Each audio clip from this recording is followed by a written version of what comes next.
Nandi Hari Hari Bo. Om Namo Bhagavate Vasudevaya. Om Namo Bhagavate Vasudevaya. Om Namo Bhagavate Vasudevaya. Jaya Jaya Shri Chaitanya Jaya Nityananda. Jaya Dvaita Chandra Jaya Gaura Bhakta Vrinda. Jaya Jaya Shri Chaitanya Jaya Nityananda. Jaya Dvaita Chandra Jaya Gaura Bhakta Vrinda. Jaya Jaya Shri Chaitanya Jaya Nityananda. Jaya Dvaita Chandra Jaya Gaura Bhakta Vrinda.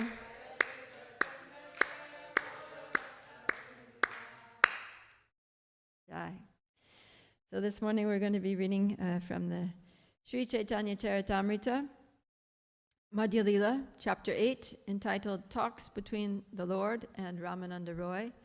And we're going to start on text 219 and hopefully get up to 223. So this is a very, very nice and very high, this is high subject matter. Bhakti is already a high subject matter. It's the highest yoga system, the topmost yoga system, the highest process that one can execute, highest spiritual process one can execute. And even within bhakti, there are gradations of practice, gradations of realization. And so this is already at one of the highest, what we're discussing today is one of the highest platforms of spiritual practice. And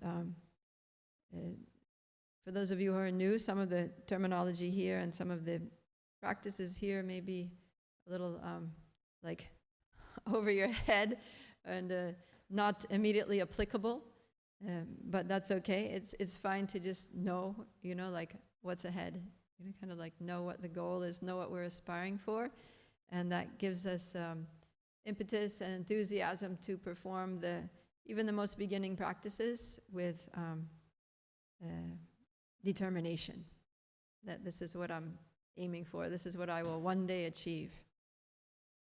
Okay, so I think we'll just, because it's a bunch of verses, and I don't know, I think I'm going to skip the like repeating the Sanskrit stuff, and we'll just go ahead and go through some verses here. So 219, but we can we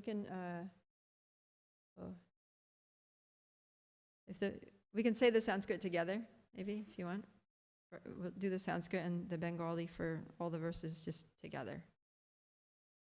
Okay, so let's just do this in unison.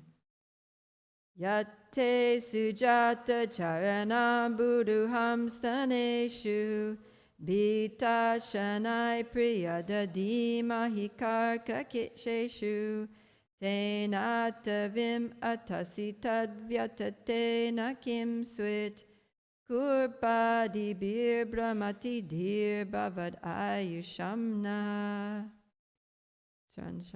Translation. All the gopis said, "Dear Krishna, we carefully hold your delicate lotus feet upon our hard breasts. When you walk in the forest, your soft lotus feet are pricked by small bits of stone. We fear that this is paining you. Since you are our life and soul, our minds are very much disturbed when your lotus feet are pained." Purport. This is a quotation from Srimad Bhagavatam 10:31-19. So before I speak, let me just say, Om Jnana Timirandasya Jnananjana Shalakaya Chakshurum Militanjena Tasmai Shri Gurave Namaha.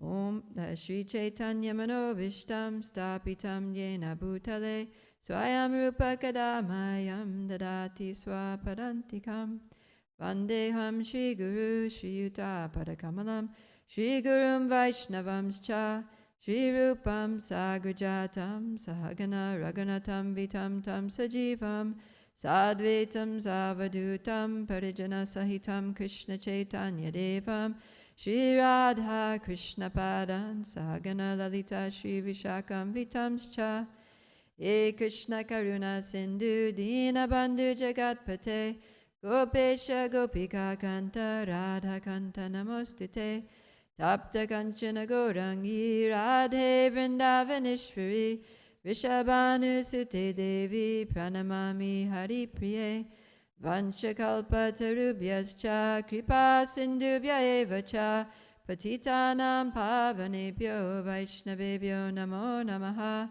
Jaya Shri Krishna Chaitanya Prabhu Nityananda Shri Advaita Gadadhara Shivasari Gaura Bhakta Vrinda Hare Krishna Krishna Krishna Hare Hare Hare Rama Rama Rama Hare Hare Namo Om Vishnu Padaya Krishna Prastaya Bhutale Srimate Bhaktivedanta Swami Niti Namane Namaste Saraswati Deve Gauravani Pracharane Nirvishesha Shunyavadi Paschachade Shatarane.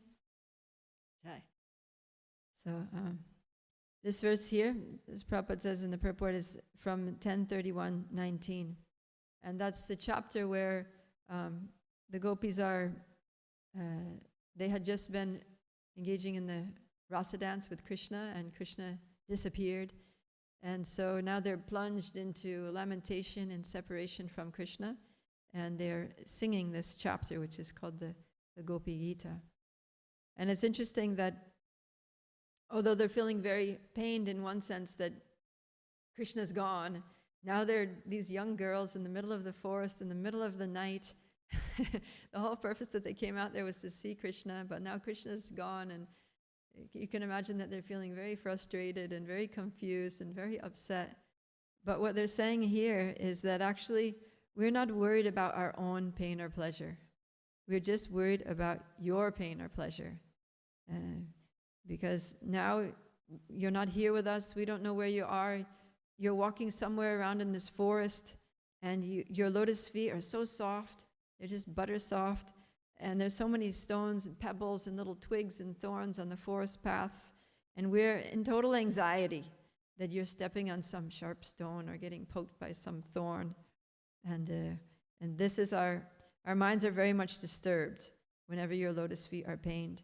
And they think that Krishna's feet are so soft that even when they feel that in comparison to his feet, usually the feet are very hard, especially if you walk around, Krishna's a village boy. He's walking around barefoot all the time. So if you walk around barefoot all the time, then your feet become calloused. They become like the skin on your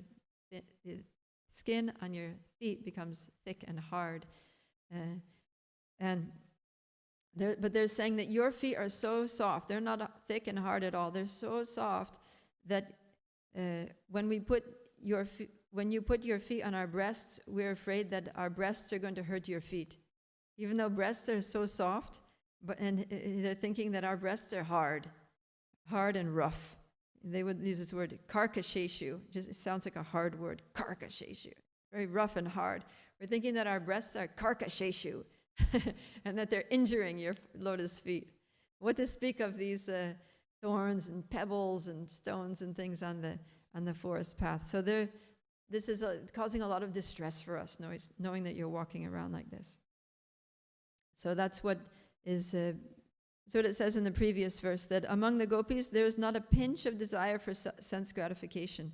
Their only desire is to give pleasure to Krishna, and this is why they mingle with him and enjoy with him. So this verse 219 that we just read is also quoted earlier in Chaitanya Charitamrita in Adi Lila chapter 4, text 173. And there the translation of this word bhavad ayusham, the last phrase of the Sanskrit is bhavad ayusham na. So bhavad ayusham here is translated as you are our life and soul. And in the previous, when it's previously quoted, Prabhupada translates it that our life rests only in you. So ayu, or ayur, like Ayurveda, means life. It means duration of life. So Ayurveda is that science by which one can increase the duration of life. So the word-for-word translation, Prabhupada says, Bhavad Ayusha means of persons who consider you as the duration of life. In other words, our life is just for you. Like, our life rests only in you. Our life has no other meaning. Without you, we don't care about the duration of our life. If you're not in our life, this life is useless. It can just end at any moment. The only reason we live, we prolong the duration of our life, is because we live with you, we live for you, is because we have opportunities to serve you. So that's the attitude of the gopis. And we're going to hear a lot about the attitude of the gopis, because this is what's specifically mentioned in the next verse, text 220. So let's read the Bengali for that together. This is the Chaitanya Charitamrita melody. So, Se gopi bhavamrite yanra lobhaya Veda dharma lokatyaji se Krishna bhajaya. Here we see the term gopi bhavamrite. So we're talking about the mood of the gopis, gopi bhava. And how that gopi bhava is amrite, it's nectar. It's like a nectarian thing to think about, to hear about, to consider. And in this verse, it's talking about how one may develop lobha, or greed, to taste that nectar. A devotee in an advanced stage of devotional service develops greediness, intense eagerness to experience what the gopis experience, to feel what the gopis feel in their love for Krishna. So Prabhupada translates, one who is attracted by that ecstatic love of the gopis does not care about popular opinion or the relative principles of Vedic life. Rather, he completely surrenders unto Krishna and renders service unto him. So, in earlier verses, we are also hearing about the mood of the gopis and how this is also applicable to us. So I'm just going to flip back here to text 212, where it says, although the gopis, Srimati Radharani's friends, do not desire to enjoy themselves directly with Krishna, Srimati Radharani makes a great endeavor to induce Krishna to enjoy himself with the gopis. Presenting various pleas for the gopis, Srimati Radharani sometimes sends the gopis to Krishna just to enable them to associate with him directly. At such times, she enjoys a happiness 10 million times greater than that enjoyed through direct association. The transcendental mellow is nourished by that mutual behavior and transcendental love of Godhead. When Lord Krishna sees how the gopis have developed pure love for him, he becomes very satisfied. So this is one of the characteristics of the gopis, is that they're not eager to enjoy with Krishna. It's not about that me and Krishna, It's that I want to give others the opportunity to enjoy with Krishna, to engage in loving exchanges with Krishna. I want to bring more souls to Krishna.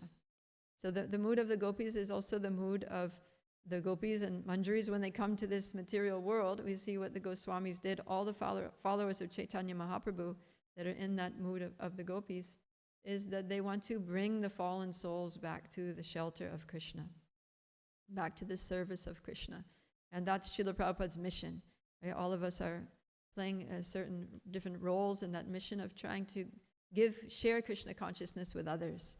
Through Harinam, Prasadam distribution, and book distribution, and new devotee training, and just even worshiping the deities, so that when people come here, they're attracted and like, wow, what beautiful deities! I want to serve them. I want to give my time to them. I want to give a donation. I want to somehow be more involved and plugged into this community. So this is the mood of the gopis, to bring everyone to Krishna and to attract them to Krishna and to inspire them to plug in, to stay connected to Krishna through service and through love. And when Krishna sees this, then he becomes very satisfied. So that's one mood of the gopis, is bringing others to Krishna. Not that I want to enjoy with Krishna, but I want Krishna to be happy, and Krishna is happy when everyone is safely and happily serving him in each other's association. So then the verses after that, 2:15 to 2:18, talk about another mood of the gopis, which is that they appear to be lustful, and sometimes their relationship with Krishna is called lust, right? It's called kamanuga bhakti. That is, they're following this mood of kama, which literally means lust. But it's explained here by Ramananda Roy that in text 2:15, it is to be noted that the natural characteristic of the gopis is to love the Supreme Lord. Their lusty desire is not to be compared to material lust. Nonetheless, because their desire sometimes appears to resemble material lust, their transcendental love for Krishna is sometimes described as lust. So an analogy we can use to explain this is, well, first let me say that the reason that the gopis have this so-called lust for Krishna is because Krishna wants to interact with them that way, because their relationship, after all, is conjugal love. It's a romantic relationship, and especially it's parakiya bhava. So it's unwedded love. They're not married.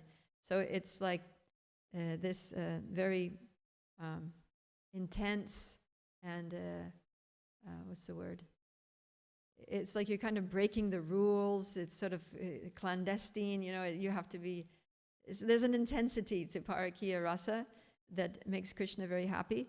And in order to draw the lovers together, there has to be a strong attraction, right? Which seems like lust, right? That I really need to be with you. Like I just lose control when I hear your flute and I go running and I don't care about anything else. So it appears to be lust, but it's only to satisfy Krishna's desire. Because Krishna has the desire to engage, to interact with the gopis like that, then the gopis reciprocate in the same mood. Because yeah, if there's a boy who wants to interact with a girl in a romantic relationship, he's not going to be happy if the girl's just totally detached, right? He wants the girl to be in love with him, you know, he wants the girl to be like, you know, head over heels for him. And to see that, you know, in her expressions, in her emotions, in her words, in her actions. And so the gopis, they please Krishna by expressing themselves in a way that suits his desire for a relationship with them. Right?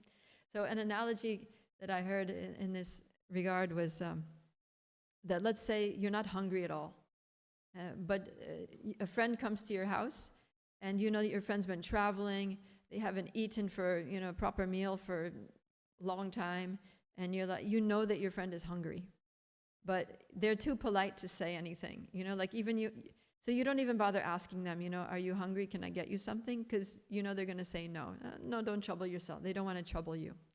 So instead of asking, are you hungry? You just say, you know, I'm really hungry. I think I'm going to cook something. And you don't even say anything. You don't even ask them. You just start cooking, and then you're talking to them, you know, saying some sweet words and, you know, being friendly, you're cooking. And then you're like, all right, everything's, you know, you offer it, sit down. You're like, finally, it's ready. I've been waiting for this moment. I'm really starving. I'm going to eat. But, you know, I really hate eating alone. Would you mind just, you know, sitting down with me and just having a little something, even if I know you're not hungry and all that, but it would just make me really happy if we could eat together, you know, like, just like as friends, it would just be like really nice to share a meal right now with you. And then, and then the person's like, sure, of course, if it makes you happy, I'll eat with you. So then in that way, the friend who's not even hungry induces the hungry friend to eat by making like they're actually really hungry and going and doing everything to create that. So in the same way, the gopis aren't lusty, you know, they're not like desiring to satisfy their senses with Krishna, but they know that Krishna wants to satisfy his senses with them through that relationship. So then it's not that they don't feel it, it's not that they're pretending, but they just get into that mood. So it's not about their pleasure, it's about satisfying Krishna's desire, and that's love. That's love, is that you want the other person to be happy, and you just act in whatever way that makes that person happy. So that's what the gopis do. So that's the mood of the gopis. And we can also practice that by trying to mold ourselves, trying to mold our our characters and our activities in a way that's pleasing to Guru and Krishna, right? We have all kinds of descriptions of Vaishnava qualities, like 26 qualities of a devotee, and different, Vaishnava etiquette, behaviors that are favorable and for Krishna consciousness. So we need to be aware of those things and try to really practice those, practice humility and tolerance and compassion and, utsahan, nishchayat, daryat, those qualities and moods that please Krishna and that please the devotees. And that's what the gopis do. So, all right, so then that brings us to... all right, so yeah, that's what we're talking about. We're talking about Gopi Bhava Amrite, this nectar of the mood, the nectarian mood of the gopis. So now in the text 220, we're hearing about another aspect of Gopi Bhava, is that Veda Dharma Loka Tyaji. So they give up, Tyaji means reject. So they reject what? Veda Dharma. They reject the... how does Prabhupada translate it? The religious principles of the Vedas. So this doesn't mean that they reject the whole Vedic system and Vedic culture and, just to act whimsically, because that would be niyamagraha, right? Rejecting the rules and regulations of the scriptures and acting independently or whimsically, which is one of the things which destroys devotional service, right? Sadvidam, how's it go? Bhakti... vinashyati, sadbir bhakti vinashyati. It's one of the 6 things that destroys devotional service. So we're not talking about, obviously not talking about that, because the gopis aren't going to do anything that destroys devotional service. So they're not rejecting the rules and regulations of the scriptures. But what they're rejecting is the lower Vedic principles, like karma kanda. Or karma kanda means ritualistic activities that are meant for material gain. And they're rejecting the system of, dharma, artha, kama, moksha, that you perform dharma or Vedic rituals in order to get kama, sense gratification, and then, in order to get dharma, in order to get artha, material gain, and then with that material gain, you can get kama, sense gratification. So they reject that system of dharma. They reject the process and the goals. So. Yeah, and Krishna talks about this in the Bhagavad Gita. In text 245, he says, Trigunya Vishaya Veda, that the Vedas deal mainly with the subject of the 3 modes of material nature. And so he says, Nistrigunya Bhavarjuna, become transcendental to these modes. Nirdvandvo Nitya Sattvasto. So Nirdvandvo means without duality. And Nitya Sattvasto, be situated in your Nitya Sattva, in your eternal, be situated in your eternal pure state of existence. In other words, he says it in the last line, Nir Yoga Kshema Atmavan, be situated in the self. Atmavan means established in the self. And Nir Yoga Kshema means free from worries about gain and safety. So don't worry about material gain. Don't worry about your safety. I'll protect you. Don't try to get anything material from Vedic injunctions, and just be situated as a soul in your original constitutional position of Jivera Swarupoi Krishnara Nityadas. That the inherent nature of the soul is to be Krishna's Nityadas, Krishna's eternal servant. So we see this with the gopis, that they don't care about the material, material etiquettes and like Sri Dharma and village rules and regulations that generally govern how they're supposed to act, right? Because for a married woman, a lot of the gopis are married. Some of them even have small children. So for a married woman to just, sneak out of the house in the middle of the night and go meet with another man in the forest, that's like really bad. That's like totally against the Vedic Dharma. But that's what the gopis did when Krishna would play his flute. They just forgot about everything, and they said they didn't care about dharma, their Stri dharma, that they should be devoted to their husbands and be very chaste and stay at home with their husbands and just serve their husbands and their children. They didn't care what people would think about them, because they knew that, if a girl does that, that's like gonna spoil her reputation. She won't even be able to go back home. Everybody's gonna think she's just low class, abominable, bad association, and she'll be ostracized. They don't care about public opinion. They don't care about what people think of them, how people judge them, and they don't care if it's against, the Vedic principles for how a married woman is supposed to behave. All they care about is Krishna. So that's what it's saying here.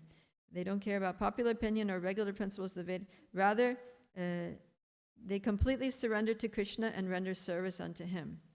So this verse is not about the gopis. It's about a devotee it's about a devotee who's attracted to the ecstatic love of the gopis. This is how the devotee feels. The devotee also doesn't care about popular opinion. So when we come to bhakti, we shouldn't really care so much about what society thinks of us, in one sense. There's that verse by one of the acharyas that says, my family think that I'm completely foolish. All of my friends think that I'm crazy. The mundane moralists think that I'm deluded. But I don't care. I don't really care what they think about me. I'm just going to go ahead and serve the Krishna with my heart and soul, even though I'm incapable to do so. Even if I'm not good at it, even if I'm a complete failure, I don't even care. I'm just going to do this, and even if it means being totally rejected by this world. So that's what he's saying. So this is Gopi Bhava. This is Gopi Bhava. Because they also, I don't care if they reject us. I don't care if we're going to end up just being homeless mendicants in the forest, that they'll never accept us home again. I'm going to see Krishna, because that's what my life is for. Right? That's what we heard, that Bhavad Ayusham, my life and soul, my duration of life is just for you. I'm only living for you, Krishna. So I don't care. Anything that stops me from being with you, from serving you, I reject that. That's the mood of the gopis. Okay. So then, Ramananda Roy is saying here is that what we're moving into here is Ramananda Roy in the next verse is going to start speaking about Raganuga Bhakti. And so he's giving these preliminary points to establish the qualifications for Raganuga Bhakti. So the qualifications we're seeing is that no interest in the material world, like ready to reject all material association, no material identification. Like the gopis, because the gopis, when they leave home, it's like they're not even thinking about their husbands, children. Like they don't identify with that at all. They're like, I am not this person's wife. I am not this person's mother. I am not a member of this community. I'm Krishna's. I am Krishna's. And therefore, they don't hesitate to just leave all that behind, because they realize I have nothing to do with any of this external stuff. So as souls also, we have to realize I have nothing to do with this material world. I am Krishna's. So when we have no material identification, when we're always just thinking of the pleasure of Krishna and the spiritual welfare of others, and when we're fixed in our spiritual identity as servants of Krishna, not only in a general sense, but as devotees, after a long time of hearing Krishna Katha, we develop a specific attraction to Krishna. We have a specific inclination for service in a mood, and particularly here we're talking about the mood of the gopis. So, and we have a strong desire to serve Krishna in that mood. Not just a casual desire, but like an intense, like an overwhelming, strong desire, such that nothing else matters. Then that lobha, that greed, becomes the qualification for Raganuga Bhakti. So then let's go to text 221. We can say the Bengali here. Raganuga marge tanre bhajeye jana se jana paya vraje vrajendra nandana. So we're using the words raga, nuga, marga. So, translation, if one worships the Lord on the path of spontaneous love and goes to Vrindavan, he receives the shelter of Rajendra Nandana, the son of Nanda Maharaj. Purport by Srila Prabhupada. In all, there are 64 items listed for the rendering of service unto Krishna, and these are the regulative principles enjoined in the Shastras and given by the spiritual master. One has to serve Krishna according to these regulative principles. But if one develops spontaneous love for Krishna as exhibited in the activities of those who live in Vrajabhumi, one attains the platform of Raganuga Bhakti. One who has developed this spontaneous love is eligible for elevation to the platform enjoyed by the inhabitants of Vrajabhumi. In Vrajabhumi, there are no regulative principles set forth for Krishna's service. Rather, everything is carried out in spontaneous, natural love for Krishna. There is no question of following the principles of the Vedic system. Such principles are followed within this material world, and as long as one is on the material platform, he has to execute them. However, spontaneous love of Krishna is transcendental.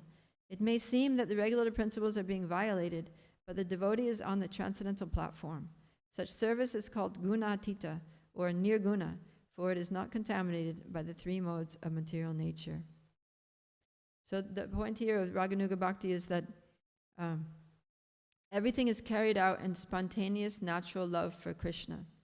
So at this stage, it's not that one is following the rules and regulations out of... See, in the previous stage, in Vaidhi Bhakti, that's the stage where the focus is on the rules and regulations, because there's no spontaneous love. There's no spontaneous attraction to following the practices of bhakti. So we kind of have to force ourselves to do it. So there's an emphasis on, all right, I need to discipline myself. I need to, set a daily schedule, set my alarm clock to wake up and go to Mangalarti. I need to, set aside a specific time of the day that's my japa time so that I can get my rounds done. Otherwise, I don't know if I'm going to be able to get my rounds done. I need to, have a bhakta leader or a supervisor or a department head who, gets on my case to make sure that I do my service. Otherwise, I'm going to space out, or I'm going to just get lazy, or, not do it because I don't really want to do it. I'd rather do other things. So at that stage, when we'd rather do other things, then we need to focus on the rules and just do the practices of bhakti out of a sense of duty, because this is what I need to do. There's a sense that, there's an understanding that I'm a soul, material activities are not going to satisfy me. The only way I'm going to be happy is by doing spiritual activities of devotional service. I accept that this is the highest process and this is what I need to do, but I don't have a taste for it yet. And so I'm just doing things as a matter of duty, as a matter of obligation to my spiritual master, to the process, and to myself, because it's for my benefit. But there's so many things that we do that we don't really like to do, but we just do them because we have to do them, right? For our personal benefit, for our health, hygiene, material advancement, we'll do things. So in the same way, we'll force ourselves to do things for our spiritual advancement. So that's Vaidhi Bhakti. Or it may also be motivated by fear, right? That if I don't do this, then what's going to happen to me? I'm going to have to take birth again in the material world. I'm going to continue suffering, or I'll be dragged by the modes of nature and Maya into sinful activities, and then I'll have to go to hell and suffer. So there may be, it may be motivated by fear, by duty, by pressure of, other devotees. But there's this emphasis on the rules at that point. But when we come to the stage where we're just spontaneous, we just actually love Krishna. We have spontaneous attraction to Krishna. And we just we'll chant our rounds because we love chanting. Because it's our time with Krishna where we can just be in this special space with Krishna. Or we wake up, we're like waking up earlier than the alarm clock because we're so excited to go to Mangalarti and see Radhikala Chanji and dance for them together with the devotees, and see their beautiful forms and just meditate on the transcendental form and meditate on how the different ways that we want to serve them throughout the day. And we meditate on their pastimes and qualities, and we observe how those qualities and pastimes are playing out in our own lives and in the lives of the devotees, and we get inspired by that, and we just want to serve more and more. And there's not enough hours in the day to serve do all the services that you want to do for Krishna. And so devotee at that stage, it's like you don't need to tell them to chant their rounds. You don't need to tell them. They're just going to do it anyway. So it's in that sense that they're beyond the rules and regulations. And if they don't follow every little detail of the rules and regulations as they're laid out, it doesn't matter, because whatever they're doing for Krishna. Even if they miss Mangalarti one day, or even if they, don't follow a lower principle, it's only because they're following a higher principle. And they're doing something that's more deeply absorbing for them personally. So, so he's saying that, so these are the qualifications. This is the person who's eligible for Raganuga Bhakti. So now let's go into a little bit of what Raganuga Bhakti is. Text 222. Raja lokera kona bhava lanaye bhaje bhava yogya deha pana Krishna paya vraje. In his liberated state, in his liberated stage, so this is the liberated stage already. Like, liberated means that you're not in the bodily concept of life. You're above the influence of the three modes of material nature. You're just like totally on the spiritual platform. In his liberated stage, the devotee is attracted by one of the 5 humors in the transcendental loving service of the Lord. As he continues to serve the Lord in that transcendental mood, he attains a spiritual body to serve Krishna in Goloka Vrindavan. Let's just read the next verse here as well. Tahate dristanta upanishad shrutigana ragamarge bhaji paila Rajendra Nandana. Those saintly persons who represent the Upanishads are vivid examples of this. By worshipping the Lord on the path of spontaneous love, they attain the lotus feet of Rajendra Nandana, the son of Nanda Maharaj.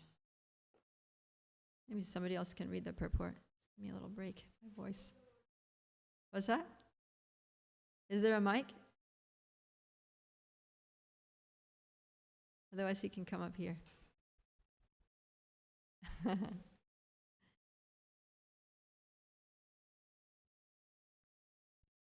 we go.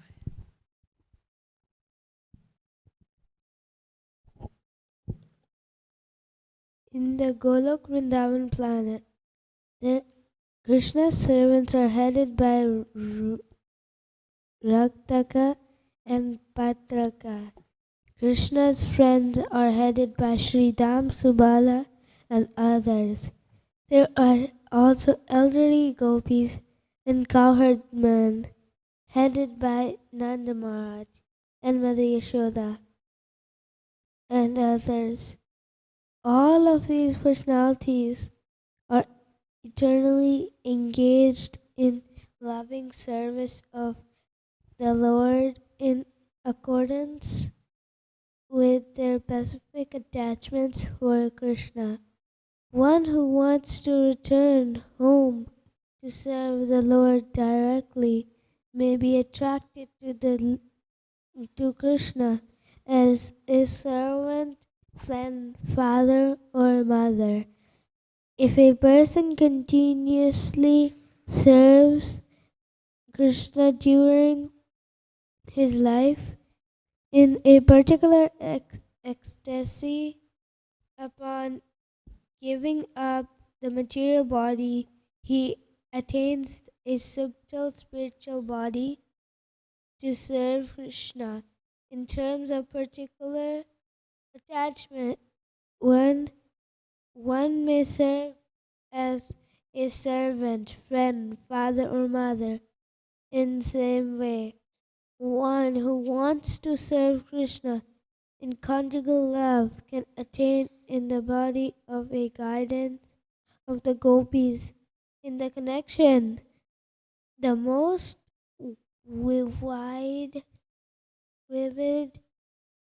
example is provided by those saintly personalities who know sutras, shrutis, who represent the Upanishad, and Please understand that without serving Krishna and following in the footsteps of the gopis, there would be no possibility for their entering the kingdom of God and serving Krishna in the mood of conjugal love. Therefore, they engage in the spontaneous loving service unto Krishna and follow in the footsteps of gopis. Jai, thank you. Srila Prabhupada ki jai. So, so the example here is the Upanishads, the personified Vedas, that they came to know about the gopis of Vrindavan by hearing about them. The Shrutis. So the Shrutis are the Vedas. So the Shrutis are also engaged in Shruti, also engaged in Shravanam. The Shrutis engaged in hearing. And by hearing about the pastimes of Krishna, they became attracted to Krishna's interactions, Krishna's loving exchanges with the gopis, and they developed a desire. This desire awakened within their hearts to follow in the footsteps of the gopis so that they could become gopis in their next life or in their eternal situation. So this is what happens, is that by hearing about the pastimes of Krishna, then a devotee in the liberated stage, so this, we're not talking about a devotee who's still influenced by material desires and attachments, but a devotee in the liberated stage becomes attracted by one of the 5 rasas. And so that's, so basically it all starts from hearing, the importance of hearing, and that's why 9 processes of devotional service, Shravanam, Kirtanam, Vishnu, it starts with Shravanam, or hearing. And that's what Rupa Goswami, when he's talking about Raganuga Bhakti in the Nectar of Instruction, text 8, he says a similar thing as we heard in this verse, that if one worships on the path of spontaneous love and goes to Vrindavan, he receives the shelter of the Lord. So Rupa Goswami says, the essence of all advice is that one should utilize one's full time, 24 hours a day, in nicely chanting and remembering the Lord's divine name, transcendental form, qualities, and pastimes, gradually engaging one's tongue and mind. In this way, one should reside in Vraj and serve Krishna under the guidance of devotees. One should follow in the footsteps of the Lord's beloved devotees who are deeply attached to his devotional service. So, in the last verse here in CC, we're recommended to go to Vrindavan, right? Go to Vrindavan, and Rupa Goswami is saying the same thing. In this way, one should reside in Vraj, Tishtan Vraje. So when we reside in Vraj, we don't just go there to live, we don't just go, even when we go on pilgrimage to Vraj, we don't just go to, like tourists, to see the places or to bathe in the sacred waters. It says in Bhagavatam that Yat tirtha buddhi salile nakarhichit janesh vabigeshu sa eva gokara.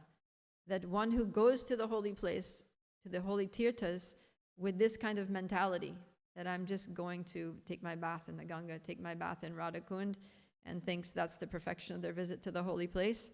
He says that such a person is no better than a cow or an ass, because there are also cows and donkeys walking around the holy places. There are also sometimes, you see the buffalo, they're bathing in the Ganga, they're bathing in some holy lakes. So a human being who goes there and just takes a bath is no better than a buffalo, no better than a cow or an ass. So what is a human being meant to do? Human being is meant to hear from the saintly persons, right? Janesh Vabigeshu is meant to learn, get transcendental knowledge from the saintly people who live in those holy places, who've dedicated their lives to serving Krishna in those holy places. And specifically it's mentioned that tad anuragi jananugami, that we have to hear from and associate with those devotees who are tad anuragi, who have rag, who are raganuga bhaktas. And if we're practicing we're talking about how to practice raganuga bhakti.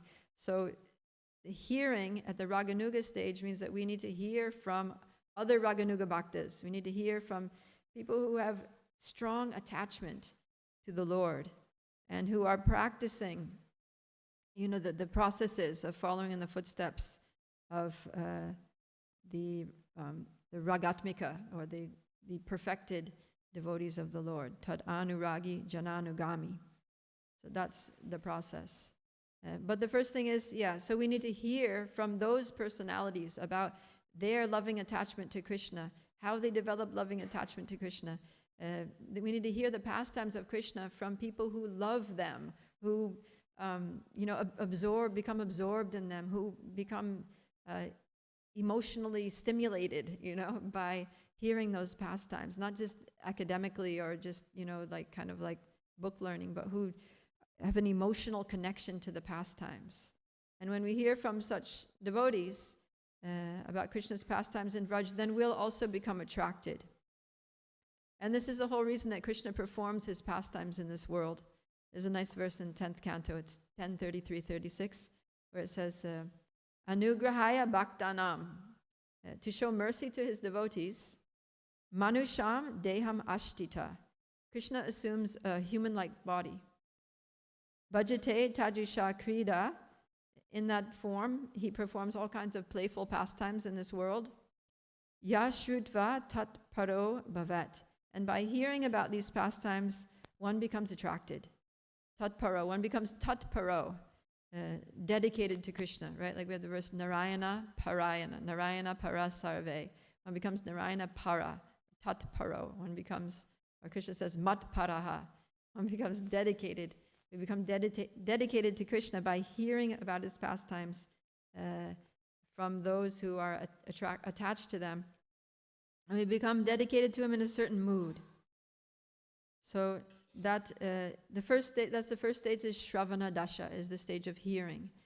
And then that leads to Varana Dasha, which means the stage of acceptance, the dedicated stage. So when we come to that Tat Para, when we come to the stage of being dedicated to Krishna, then that's Varna Dasha. And then in that stage, then we want to just think about Krishna all the time. We want to meditate on Krishna because Krishna is the purpose of our existence. So what else would we want? What else do we want to think about? What else do we want to talk about? So Smarana Dasha, we come to the stage of Smarana Dasha, where we just we regularly meditate on the Lord's pastimes. And then there are different stages of meditation, which are also described here in the purport of Nectar of Instruction, text 8. It's a long process, which gradually, through meditation on Krishna's pastimes, one comes to the stage of Apana Dasha, which is attainment. At that stage, then one realizes their spiritual identity. They realize, their rasa or their bhava or whatever you want to call it. They realize their mood of loving service to Krishna in one of the 5 rasas, is what we're talking about here, one of the 5 humors, whether it's neutrality, shanta rasa, whether it's dasya rasa, servitude, and Prabhupada gives some examples of raktaka and patrika, the Krishna's servants that fan him, that massage his feet, that bring him his lunch bag or something like that. And then, or Sakya Rasa, Krishna's friends like Sridham and Subal and others who play with Krishna, who wrestle with him, like that. And then there are the elderly gopis and cowherd men like Madhya Yashoda and Nandamaraj who have the Vatsalya Rasa, parental relationship. And then there's conjugal Madhurya Rasa, the relationship with the gopis and Krishna. So we develop attraction in one of these rasas, and we actually understand what our rasa is, like what my sthayi bhav, what my eternal relationship with Krishna is. And then we continue our meditation, but now it's more focused. It's not just meditating on Krishna's pastimes, but it's meditating on Krishna's pastimes and my personal connection with those pastimes. Like I'm focusing on a certain mood, or I'm cultivating my aspirations for service, how I'm going to serve Krishna in the pastimes in my eternal identity. That's apana dasha, when the meditation becomes something personal. Like I'm not just watching it like watching a movie, but I know who I am, and I know the part that I play in those pastimes, and I'm aspiring to serve, following the footsteps of whoever it is that I'm, according to my mood, whether it's Madhya Yashoda or the gopis or cowherd boys or one of the servants. And then that leads us to the stage of sampati dasha, which means that one becomes eternally, one basically enters the pastimes, one basically leaves this body and goes back home, back to Godhead, or goes to a place in this material world where Krishna is performing his pastimes and is actively engaged like that. So this is how hearing, this is where the focus is on hearing.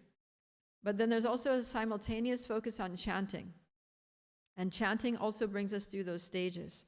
So chanting has to accompany hearing, because chanting is the main process. Even though it starts with hearing, Shravana, the next thing is Kirtanam. So as soon as we hear, we need to chant. And especially in this age, Chaitanya Mahaprabhu says that of the 9 processes of devotional service, hearing is the most important. So I want to read a little bit here from this nice book, Sri Harinam Chintamani by Bhaktivinoda Thakur. It's a conversation between Lord Chaitanya and Haridas Thakur. And he talks about 2 different stages of how this similar advancement, the similar stages of spiritual advancement in Raganuga Bhakti take place by chanting. So we just heard how they take place by hearing. Now we're going to hear how they take place by chanting. So this elevation through chanting in Raganuga Bhakti has 2 stages. One is called mantra upasana, and the other is swarasiki upasana. So mantra upasana is basically means meditate, worshiping the holy name or meditating on the mantra. And in our case, the mantra that's given is the Maha Mantra. It's the mantra for everyone in this age of Kali Yuga. So I'm reading from chapter 15, starting from text 47. He says, Mantra dhyana mai e nama upasana pratamika dara janikare vibhavana. In the beginning, one worships the holy name by meditating on the Maha Mantra. So this is the basic mantra upasana, is that we worship the holy name by meditating on the Maha Mantra, by hearing the holy name, by meditating on the meaning of the name as we chant like that, as we're advised. And I'll just go back and read a few verses preceding this where it talks about the Maha Mantra. So I'm going back to text 34. By the mercy of the pure devotee, the spiritual master, Shuddha Guru, a soul eager for devotional service attains the good fortune of chanting the spiritual names of the divine couple. So you see, this is all in the context of Raganuga Bhakti, because the goal is the divine couple. Even, see, in ISKCON, even though we kind of like focus a lot on Vaidhi Bhakti in the beginning, but Bhurijan Prabhu was saying that we're doing Vaidhi Bhakti and simultaneously Raganuga Bhakti even from the beginning. Because for the very newest Bhakta knows that the goal is Radha and Krishna. It's not Lakshmi Narayan. And the mood that we're aspiring for is spontaneous love. It's not on reverence, right? So we're already oriented from basically day one that this is what we're doing. But because we don't have the attraction, spontaneous attraction yet, then we still need to follow rules and regulations. But it's kind of like a parallel track. It's almost like Vaidhi Bhakti and Raganuga Bhakti is, it's not that we complete one and then go to the other, but we're kind of like doing both.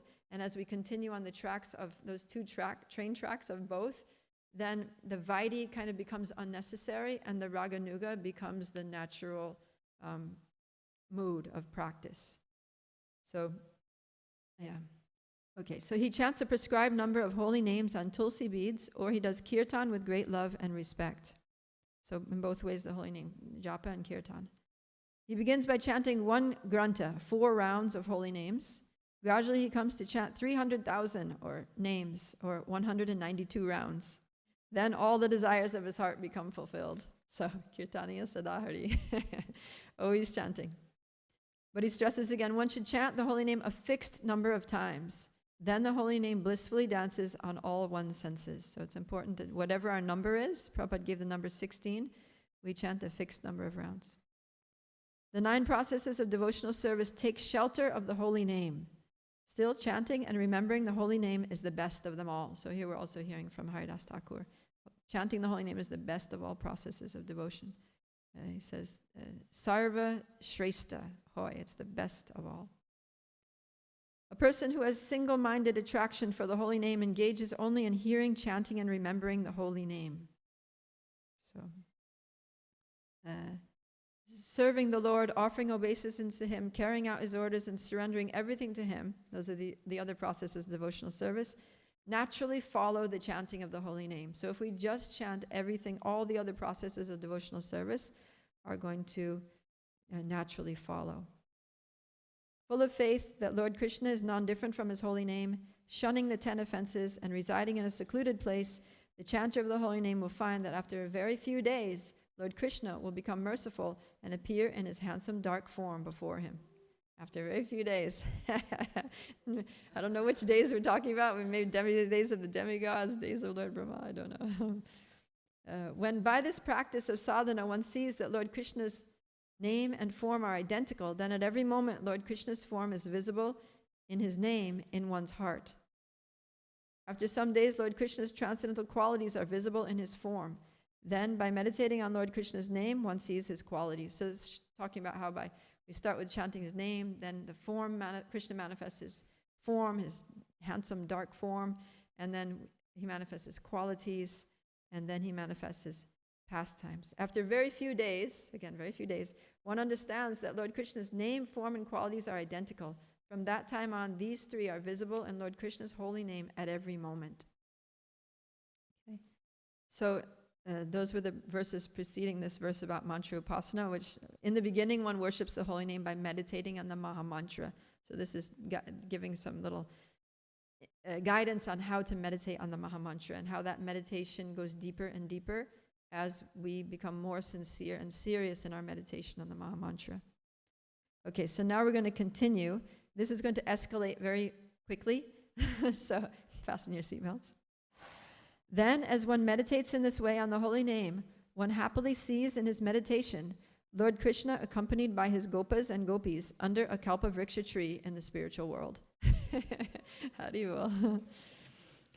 Then all the ecstatic symptoms of sattvika bhava become manifest in his body.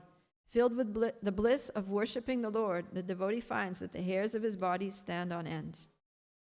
The flower of the holy name gradually blossoms and becomes very fragrant. Then Lord Krishna's pastimes in the 8 periods of the day become visible. So it gets more and more specific. These Krishna's pastimes and the 8-fold daily pastimes they start playing out in full living color in the heart of the devotee. So this is all mantra upasana. Okay, so now we're going to move into swarasika upasana, which is the next stage of chanting.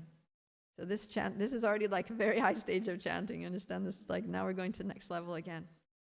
So swarasika, basically the swarasika upasana stage corresponds to the apana dasha stage, in which one attains revelation of their eternal constitutional position, their eternal relationship with Krishna.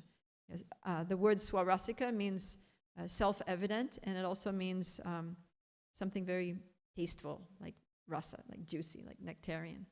So it's that one's nectarian, sweet, loving relationship with Krishna becomes self-evident. That's what the word swarasika means. And then upasana means to worship or to meditate on. So then before one was meditating on the mantra upasana. So now one continues to chant the mantra and meditate on the mantra, but now another dimension of that meditation opens up, which is now while chanting the mantra and seeing Krishna's dark, handsome form and qualities and pastimes, one also meditates on swarasika, the form, one's eternal identity which has been revealed, and the sweet, loving relationship that entails with Krishna. Okay, so yeah, so the text 51 reads, Swarasiki upasana haibi udaya lilochita pitte Krishna darshane karaya.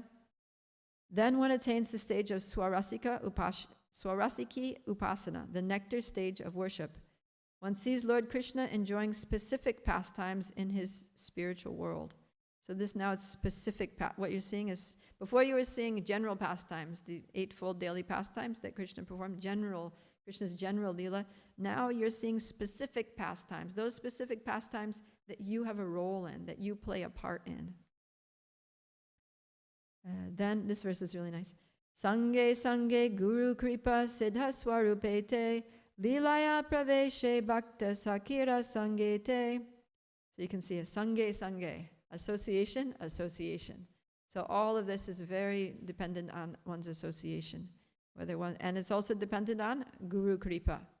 So Sange, Guru Kripa, Siddha Swarupete. So by getting a lot of association of devotees, proper association with advanced devotees, right? Those tad anuragis, devotees who have intense loving attachment to Krishna. And Guru Kripa, by getting the mercy of the spiritual master, then Siddha Swarupete, one attains one's Siddha Swarup. Those are the way, that's how we get it. And then Lila Praveshe. Pravesh means enter. You enter into the Lila. Lilaya Praveshe, Bhakta Sakira Sangete. So the Bhakta enters into the Lila and gets the Sangha now of the Sakis. Sakira Sangete. Gets the association. That's what it's saying. By the spiritual master's mercy, one gradually attains his original spiritual form, Siddha Swarup, enters the Lord's pastimes, and attains the association of the Sakis, Sri Radha's Gopi friends. Next verse. Following the example of Sri Radha, who is ecstatic love personified, one engages in loving devotional service. Following the commands of the Sakis, one serves the divine couple.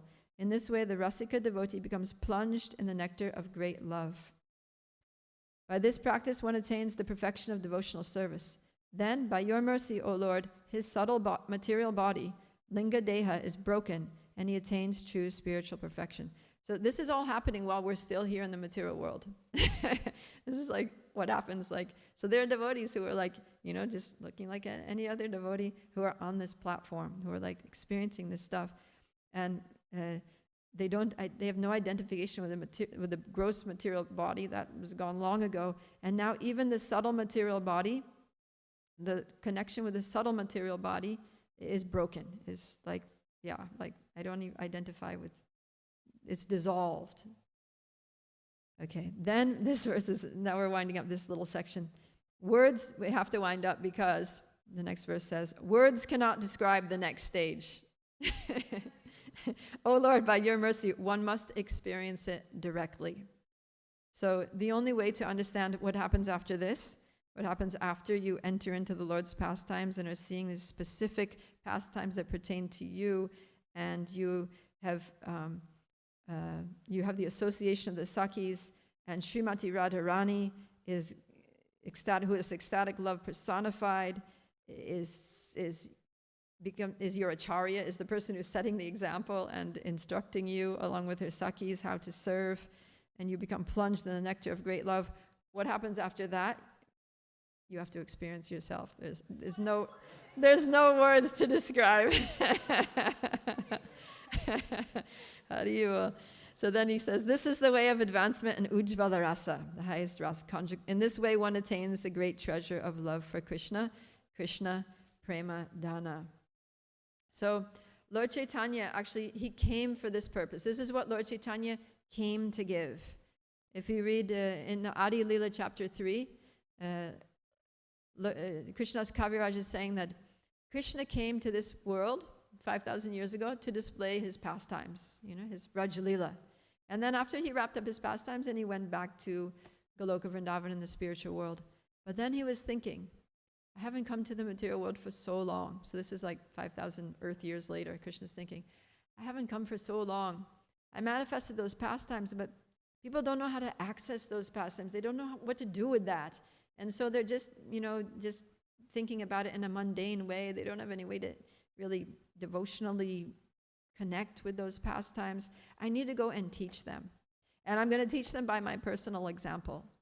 So Lord Chaitanya, he specifically came in the mood of Lord Chaitanya to teach us how to practice the higher stage of bhakti. Because he specifically said that this Vaidhi bhakti, it just leads to Vaikuntha. If people are just focusing on rules and regulations without any tinge at all of Raganuga, without any aspiration for, intimate loving service with Krishna in Vrindavan, they're going to end up in Vaikuntha serving me with awe and reverence, and that just does not excite me. Like he says that service that's in the mood of awe and reverence, it's feeble. The love in that service is feeble. It's just weak. The love is so weak. It doesn't attract me. It doesn't attract my mind. So I want to teach them to love me in a way that overwhelms me. Like Radharani's love overwhelms Krishna. I want to go there and teach them to love me in the way that Radharani loves me. Because I want to be overwhelmed by my devotees' love. I want to teach them to love me in a way that I become totally enraptured by their love. And so how does he do that? He starts with mantra upasana. He chants the holy name. He teaches others to chant the holy name. So the whole first part of Chaitanya Leela is he's in Navadvip chanting the holy name. He's traveling all the way to South India and around India chanting the holy name, teaching others to chant the holy name. He's absorbed in the chanting of the holy name. And then the second part of his pastimes, he's in Jagannath Puri and he's demonstrating Swarasiki Upasana, that internal absorption, deep meditations on the pastimes of Krishna in which he's playing a part in those pastimes, right? If you read the Lord Chaitanya's pastimes in Jagannath Puri, he'll be getting into these ecstatic states and falling unconscious, and then his devotees will be waking him up and he'll say, "Why did you disturb me? I was in Vrindavan with Radha and Krishna, and they were enjoying the water sports. They were splashing each other, and I was splashing them too, and we were all laughing and having a great time, and it was so wonderful, and you just brought me back here to this place, why?" So, that gives us some indication of, how what he was doing, because we don't know what someone's doing in their internal meditations, right? But through these scenarios where Lord Chaitanya explains what he was meditating on, then we get some glimpse. And so he's not just doing that. He's not just showing how great he is. But remember that Lord Chaitanya comes as a devotee. He comes to teach us how to be a devotee and at the highest level. And so this is what we are supposed to come to.